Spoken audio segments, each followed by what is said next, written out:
இரண்டாவது கட்டமாக 8 லட்சம் ஆப்கானிய அகதிகளை திருப்பி அனுப்பும் பாகிஸ்தான். பொருளாதார நெருக்கடியில் சிக்கி தவிக்கும் பாகிஸ்தான் தனது நாட்டில் உள்ள சட்டவிரோத அகதிகளை திருப்பி அனுப்பி வருகிறது. இதற்கிடையே ஆப்கானிஸ்தானில் தலிபான்கள் ஆட்சியை கைப்பற்றிய பின்னர் ஏராளமானோர் அங்கிருந்து வெளியேறி பாகிஸ்தானில் தஞ்சம் அடைந்தனர்.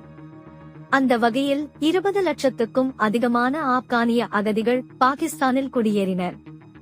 எனவே முதற்கட்டமாக சட்டவிரோதமாக குடியேறிய ஆப்கானிய அகதிகளை பாகிஸ்தான் திருப்பி அனுப்பியது. இதன் மூலம் சுமார் 13 லட்சம் அகதிகள் ஆப்கானிஸ்தானுக்கு திருப்பி அனுப்பப்பட்டனர். இந்த நிலையில் பாகிஸ்தானில் உள்ள சுமார் 8,80,000 அகதிகள் ஆப்கானிஸ்தான் குடியுரிமை வைத்திருப்பது கண்டுபிடிக்கப்பட்டு உள்ளது. எனவே அவர்களையும் திருப்பி அனுப்புவதற்கான நடவடிக்கையை பாகிஸ்தான் அரசாங்கம் விரைவில் தொடங்க உள்ளது.